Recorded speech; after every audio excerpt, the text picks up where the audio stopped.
Fala galera, já estamos on novamente, segunda parte da aula, revisão, caderno do Nelson, princípios, beleza? Professor Nelson Marangon, processo penal, vamos cair com força total, espero que você esteja bem, espero que você esteja aí esperançosa, esperançoso e vamos pra batalha, estamos juntos, beleza? Nada mudou.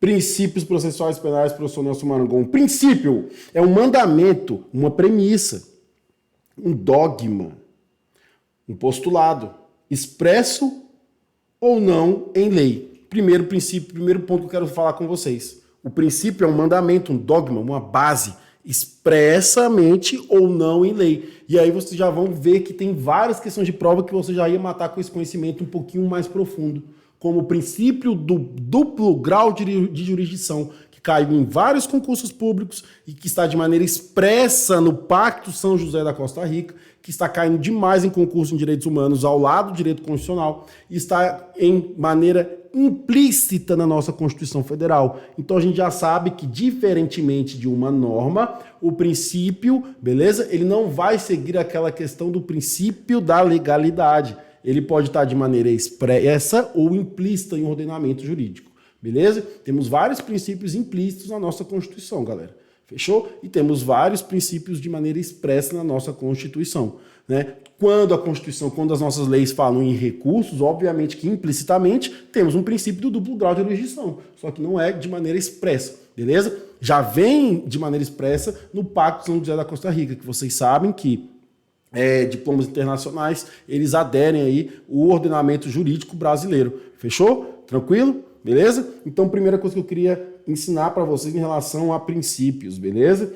E fornece o valor ao aplicador do direito, orientando quanto à forma de aplicação e interpretação da norma no caso concreto, beleza? Ele vai orientar como o aplicador, o intérprete da lei, ele vai atuar no caso concreto. Assim, os princípios jurídicos são as ideias fundamentais que constituem o arcabouço do ordenamento jurídico, são os valores básicos da sociedade, beleza?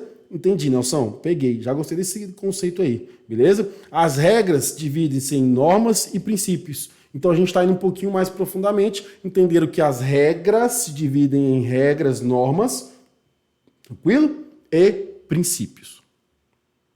O que é uma norma, Nelson? A diferença da norma para um princípio. A norma, pessoal, ela tem um caráter mais objetivo, mais material, beleza? Ela tem um caráter mais fático. O princípio, ele tem esse viés de abstratividade, ele é abstrato, justamente para ser aplicado de maneira hegemônica. Entenderam? Beleza? Ele vai emanar ali uma ordem, ele vai emanar uma base, um dogma. A norma não. A norma, ela já é mais ligada a questões fáticas. Acho que assim fica bem tranquilo aí para a gente passar esse conhecimento sem também ficar aprofundando muito, que não é o necessário, não é o nosso objetivo. Primeiro princípio para a gente revisar agora com um pouco mais de velocidade, devido processo legal, beleza? Due process of law, beleza? Primeiro princípio do devido processo legal. É um princípio muito importante para o nosso processo penal, cai bastante, agora a gente vai dar uma acelerada aqui no nosso caderno do Nelson.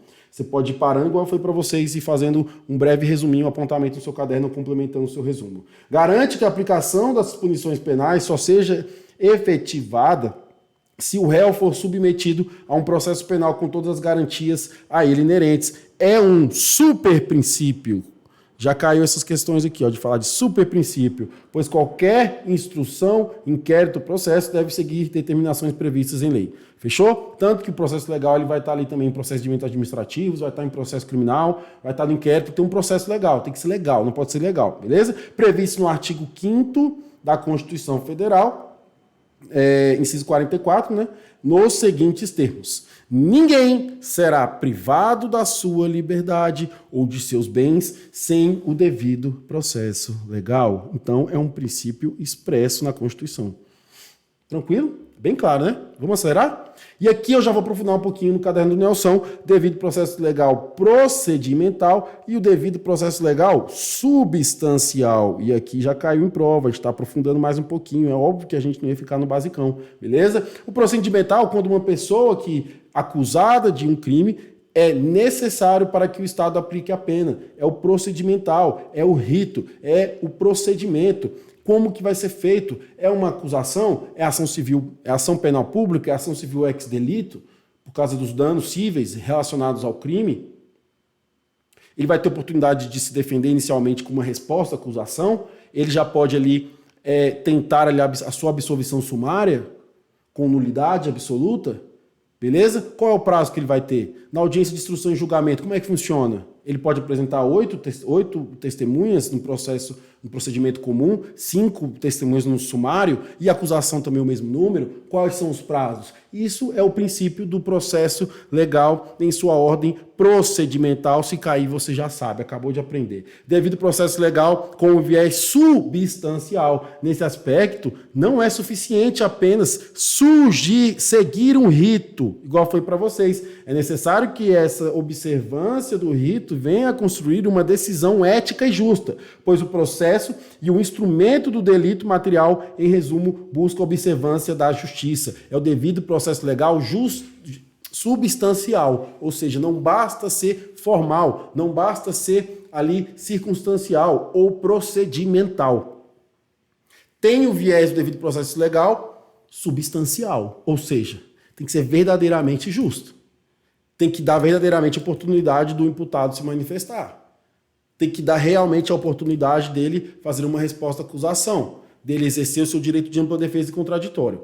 Esse é o viés do devido processo legal substancial. Pegou? Pau na máquina? Os princípios constitucionais expressos ou implícitos, igual foi para vocês, aqueles princípios previstos na Constituição de 88.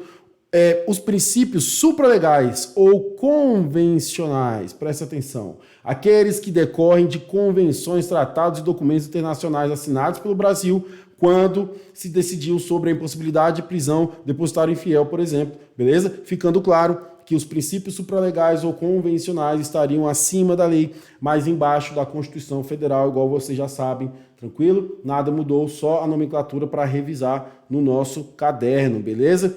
Próxima página do nosso caderno.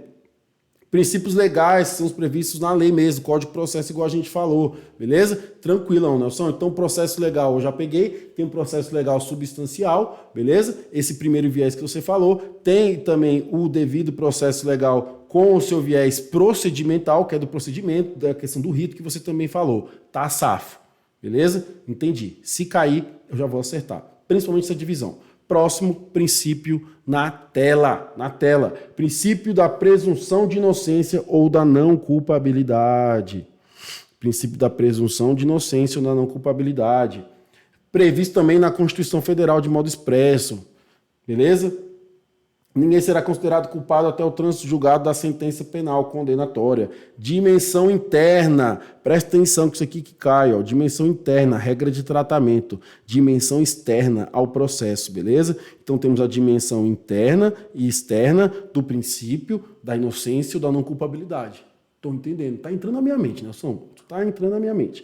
Dimensão interna, regra de tratamento do princípio da presunção de inocência. É um dever imposto ao magistrado e às partes. É a presunção da inocência manifestada dentro do processo. É a regra de tratamento. Então, se tem uma acusação para condenar o réu, tem que ter indícios, tem que ter elementos de informação, tem que ter prova. Beleza? É uma dimensão interna, uma regra de tratamento da presunção de inocência. Né? Vai se presumir verdadeiramente, internamente no processo, que ele é inocente. É aquela coisa que falam, né? Até que prove o contrário, eu sou inocente. Lembra dessa afirmação? Beleza. Dimensão externa do processo. São as garantias constitucionais sobre a imagem, dignidade, a privacidade de demandas que demandam proteção e contra a publicidade abusiva. Beleza? É a estigmatização do acusado. São os limites democráticos a abuso, a exploração midiática em torno do fato criminoso. Fica esperto, porque isso aqui tá na moda, tá caindo. Então, dimensão externa do princípio da presunção de não culpabilidade ou da presunção de inocência. Em viés externo ao processo. Aqui surge na nossa jurisprudência, lá no direito civil, com uma teoria que é muito legal, vou citar para vocês de maneira complementar, para agregar a nossa aula. Beleza? Que é a teoria do direito ao esquecimento. Beleza? que tem ligação total com esse princípio. Fechou? Tranquilo? Teoria do direito ao esquecimento. Chegou ao STJ o caso lá da Xuxa, galera, que há muitos anos atrás ela praticou, fez aí filmes aí com viés pornográfico, e aí estava aí na internet, ela ingressou na justiça para conseguir tirar todo esse material da mídia, da internet, beleza? Teoria do direito ao esquecimento, também tem esse viés aqui, essa conexão, dá para fazer essa conexão com a presunção da inocência, beleza? Sem publicidade abusiva e excessiva. Tranquilo, galera? Fechou? E temos a regra probatória do pro réu. A parte acusada tem o famoso ônus de demonstrar a culpabilidade do acusado, além de qualquer dúvida razoável, e não este de provar a sua inocência. Fechou? Regra probatória. Então, legal? Essas três classificações? Dimensão interna, dimensão externa e regra probatória. Regra probatória é que quem acusa tem que alegar. Então, a parte que acusa, né, é o famoso indúbio pro réu, não a dúvida do réu. Tem esse viés de aprovar o ônus de demonstrar a culpabilidade do acusado. Fechou? Tranquilo? Próximo princípio, aqui a gente vai acelerar a nossa revisãozinha. Princípio do juiz natural no processo penal. Calma, cara, tá, abriu demais. Juiz natural veda a existência de tribunais de exceção. É só fazer isso. Que é o tribunal de exceção que o Romão já fez para vocês. E aqui vamos fazer uma revisão rápida, você vai entender tudo, beleza? É a prática de um crime e a existência, a criação de um juiz, de um órgão judicial, de um tribunal após o cometimento do crime. Juiz natural é só isso. Tem que ter um juiz, um magistrado ou um tribunal para julgar antes do cometimento do crime. Veda o juiz de exceção. Imagina se você pratica um crime e fala, agora praticou, vamos montar agora quem vai julgar. Será que isso ia ser imparcial? Beleza? Então veda a questão do tribunal de exceção, garantindo que o acusado seja julgado de forma imparcial, por uma autoridade determinada previamente em lei. Beleza? O juiz natural... Exemplo da vedação ao tribunal de exceção, nós temos que citar aqui, ó, o Tribunal de Nuremberg, galera. Caiu aqui, só caiu uma prova para juiz. Então só fica sabendo aqui, porque se dificultar você já vai saber. Criado pelos aliados para julgar os nazistas, beleza? Por crimes de guerra. Um tribunal criado apenas para julgar o casos específicos dificilmente terá garantida a imparcialidade. É óbvio, né, pessoal? Então nós temos aí um exemplo do princípio do juiz natural, o Tribunal de Nuremberg, criado após aí a época da atuação dos nazistas, foi criado para julgar os nazistas, obviamente que ia ser totalmente imparcial, beleza? Então esse é o exemplo aí que a doutrina usa do princípio do juiz natural. Legal, né?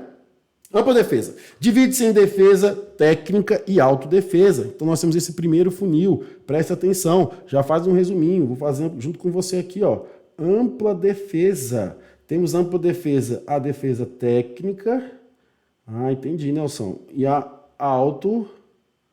autodefesa. Entendi. Resuminho bisuradíssimo. Bisuradíssimo aqui, ó. Voltou. Aí, ó. Calma. Obedece ao pai. Pronto. Aí, ó.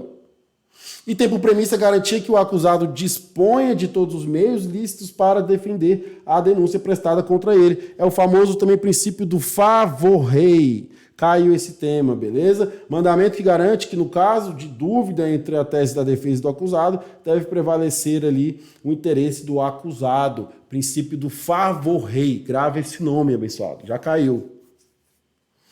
Tranquilo? Vertentes da ampla defesa. Vertentes da ampla defesa na tela com a gente. Vertentes da ampla defesa. A ampla defesa consubstancia-se aí, ó, em duas vertentes. Defesa técnica, como a gente já falou, beleza? Obrigatório exercício do profissional, advogado OAB, igual a gente já fez. Essa aqui é a defesa técnica, tranquilo, autodefesa, exercido pelo próprio acusado. Tem esse viés também no processo penal, como a gente sabe, beleza? Top demais. Defesa técnica, como a gente já sabe aqui, eu acabei de falar para vocês, somente pode ser exercida por profissional advogado, beleza? O cara que passou na OAB, beleza? O pai também é advogado. OAB 37193, está suspensa, OAB-DF. Beleza, galera? Tranquilo? Esse primeiro viés já foi, então, Nelson. É obrigatório e irrenunciável. É obrigatório e irrenunciável.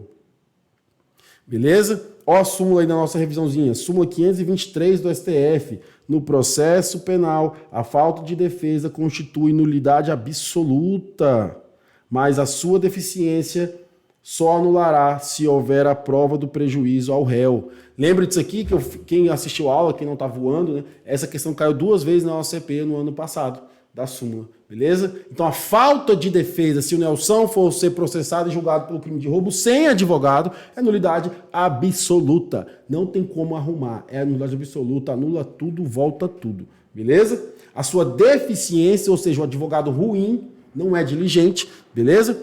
Vai gerar a sua nulidade relativa, e a questão brincou com isso. E a nulidade relativa só vai ocorrer quando comprovada o seu prejuízo ao réu. Igual eu falei para vocês lá na aula lá. Se a resposta à acusação, se a manifestação do advogado foi de maneira ruim, não foi qualitativa, nulidade relativa. Porém, tinham 10 filmagens, 20 testemunhas oculares, apreendeu a arma do crime e tudo certo. Então a gente vai perceber que a atuação naquele momento não vai ter prejuízo ao réu. Por quê? Ele já estava totalmente prejudicado de maneira cabal. Então não vai anular tudo por causa de um prejuízo aí deficiente do advogado. Entenderam? Súmula difícil, súmula importante. Beleza? Súmula 708 do Supremo.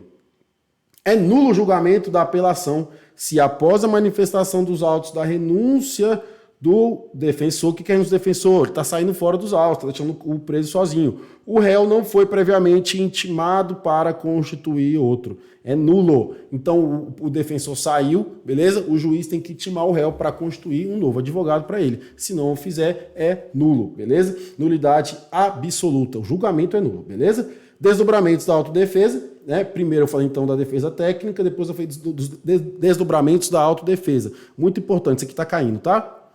Primeiro, desdobramento, direito de audiência. Segundo, direito de presença. Terceiro, capacidade postulatória do acusado. 3 desdobramentos, então, revisando, do princípio da ampla defesa. Primeiro, subdesdobramento, a autodefesa, que vai se manifestar, então vamos aprender, pelo direito de audiência. É o direito de estar em audiência, de estar sendo ouvido verdadeiramente. Direito de presença. Tem que estar na audiência de instrução e julgamento. Se for ocorrer alguma produção de prova externa, tem que intimar o réu. Direito de estar presente.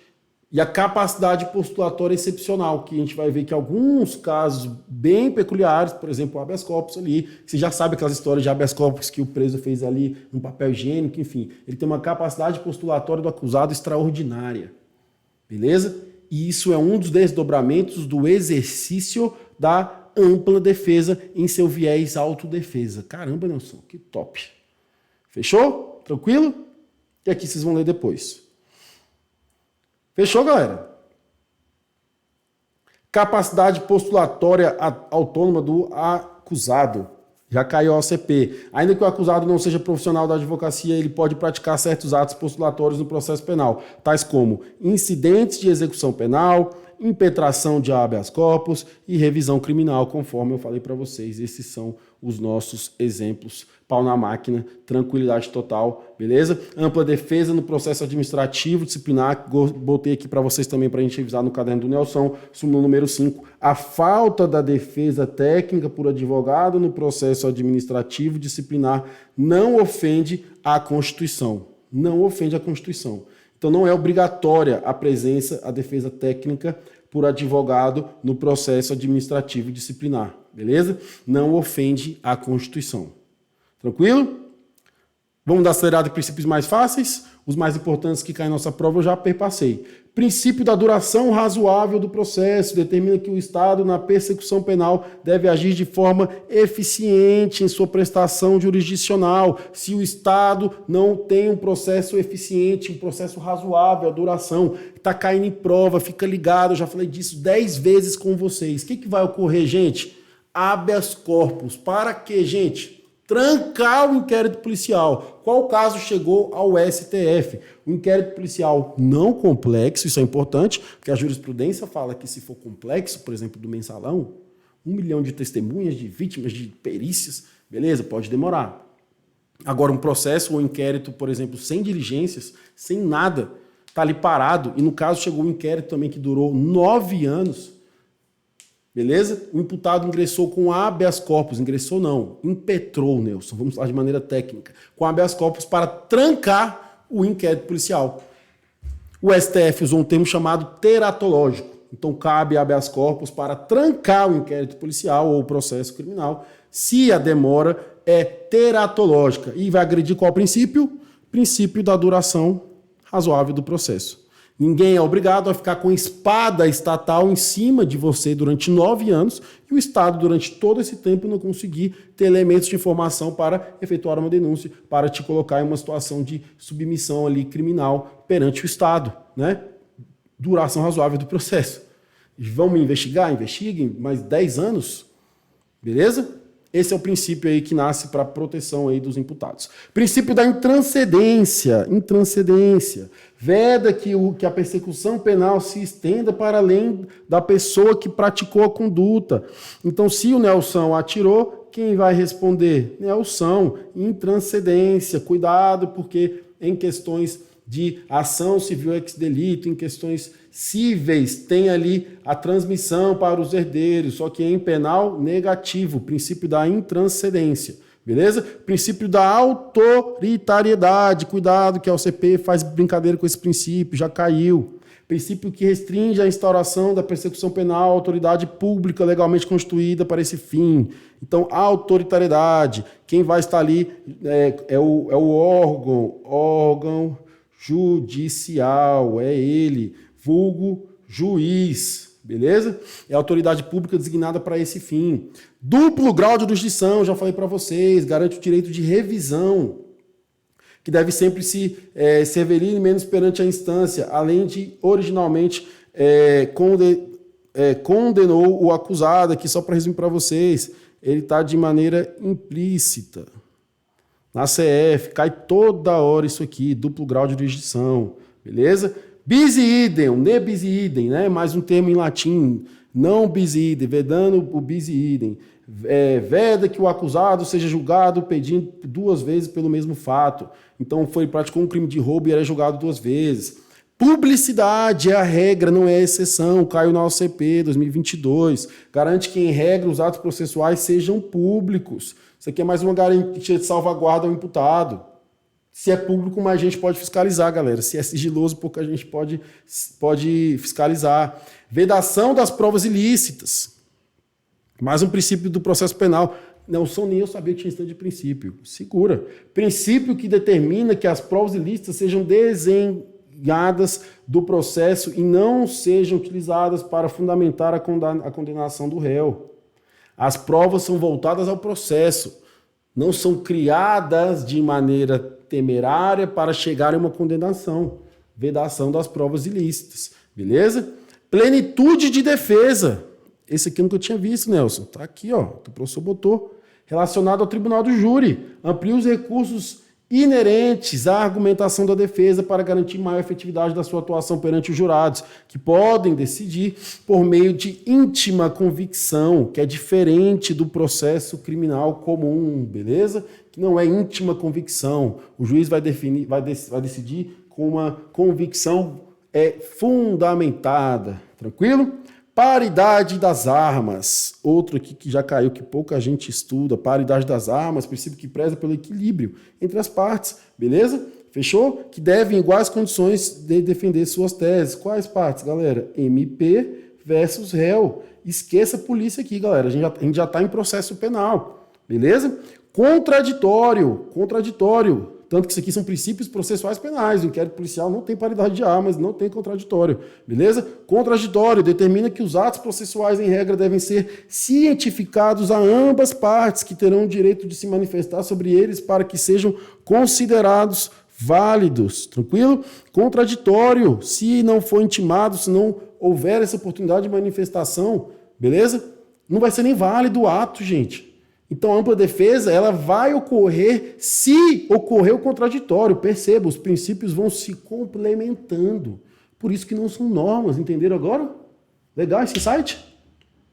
Surge o contraditório. Opa, contraditório. E como é que eu vou atuar agora? Tô aqui ampla defesa, entra lá, atua. Ah, e aí, como é que eu vou fazer a ampla defesa? Ah, autodefesa. Caramba, entendi, Nelson. Defesa técnica. E aí vai descendo. São princípios do processo penal. Beleza? Fez sentido agora para vocês? Clareou a matéria? Princípio da demanda. Princípio da demanda. Veda que o magistrado inicie a persecução penal de ofício. Beleza? Prezando-se pelo sistema acusatório, no qual o acusador e o julgador são pessoas distintas. Fechou? Princípio da demanda. Tranquilão. Princípio da não autoincriminação. Já falei para vocês.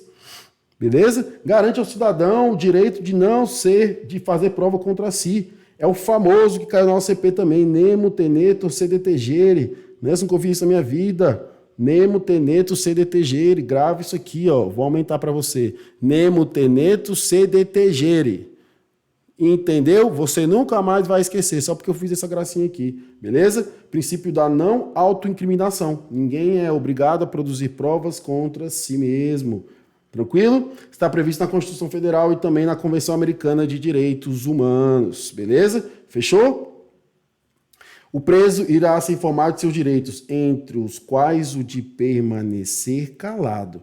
Então, é um princípio explícito na Constituição Federal e também está aqui na Declaração de Direitos Humanos. Beleza? E aqui tem um braço, né, que é o aviso de Miranda, igual eu já falei para vocês. Galera, não deixe nada para trás, beleza? Que tem o direito de não responder, que tudo que disser será utilizado contra ele. É o princípio que garante ao réu o aviso de Miranda. Você está sendo por tal crime, eu sou responsável pela sua prisão, você tem o direito de ficar calado, você tem o direito a um advogado, tem o direito de eu falar com a sua família. Beleza? Fechou? Tranquilo? Artigo 186. O silêncio que não importará em confissão não poderá ser interpretado em prejuízo da defesa. Artigo 198. O silêncio do acusado importará a confissão, mas poderá constituir elemento para a formação do convencimento do juiz.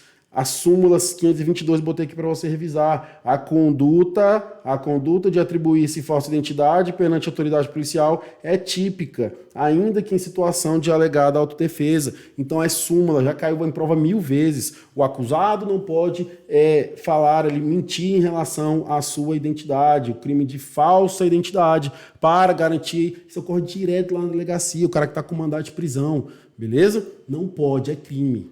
Fechou? Não pode mentir para fugir do mandado de prisão. Vai ser preso por mandado de prisão e vai ter o flagrante ainda. Beleza? Fechou? O que mais que garante?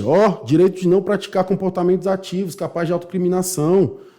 Não é obrigado a fazer comportamentos ativos, pode ficar quieto.